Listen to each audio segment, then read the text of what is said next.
So today's roster freeze was pretty dead, and then out of nowhere, we get Jared McCann to Toronto for Philip Haylander and a seventh round pick.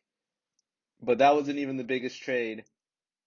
More importantly, Ryan Ellis to Philadelphia for Philip Myers and Nolan Patrick, which would send Nolan Patrick to Vegas for Cody Glass. So Cody Glass, Nolan Patrick, Philip Myers, Ryan Ellis. Wow. Wait. I'm still trying to understand this trade. So Philadelphia acquires Ellis, Nashville acquires Myers and Patrick.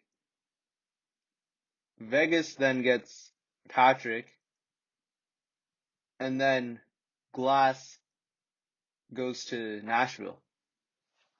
So, wait. Okay, so that's a lot of movement, but I'll first start off with, I guess, the smaller trade, which was Jared McCann comes to the Toronto Maple Leafs for free, basically. Jared McCann had 14 goals, 32 points in 43 games this season with the Pittsburgh Penguins. 14 goals, 21 assists in 66 games last year for the Pittsburgh Penguins. So the Leafs are getting a solid third line center to play behind Matthews and Tavares, and they essentially didn't give anything up for him. I'm excited to see what McCann can bring to this Leafs team. One unfortunate is that looking at his playoff statistics, he has 0 goals in 12 playoff games over the past 3 years, which is a bit of an area for concern. But when you look at it, 3 games in 2019, 3 games in 2020, 6 games in 2021, is that a red flag? I'm not sure, but I can't complain. They gave up a seventh and a prospect back to Pittsburgh because Pittsburgh had originally drafted Hollander. So this is a perfect trade. Pittsburgh really just gave him up for any return possible. It's evident, and great trade for the Toronto Maple Leafs, like I said.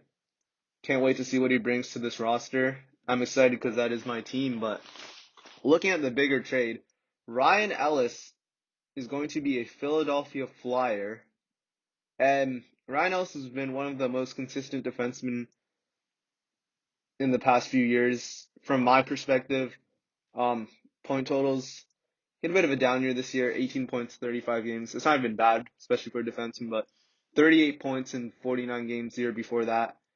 Um, yeah, just really solid defenseman.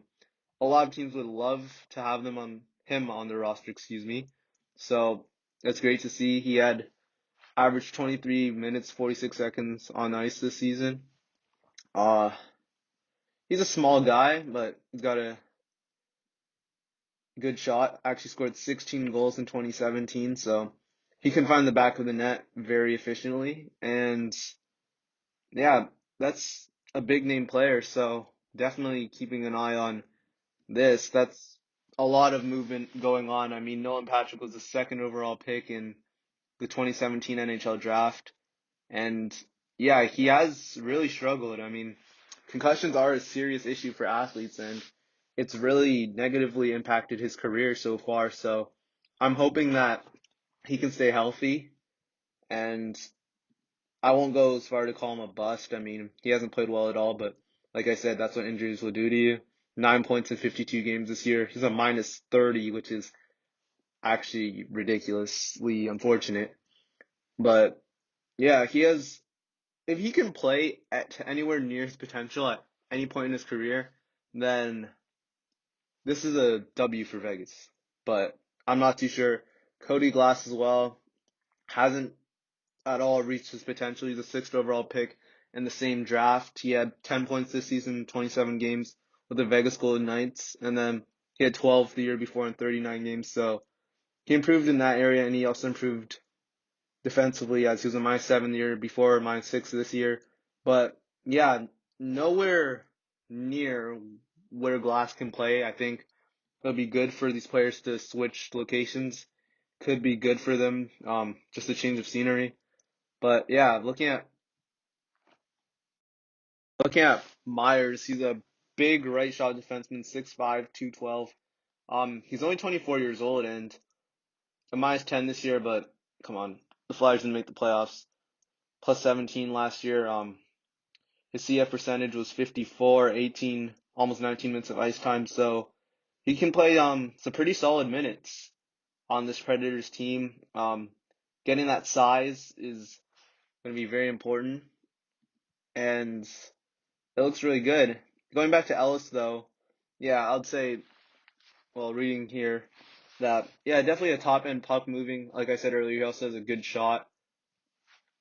He's 30 years old, but he's very efficient on the PK. Um, Great offensively at even strength, and he's just a very, very consistent player, as I was stating. But this is actually really good. The Flyers definitely finessed here. Um, Looking good for there.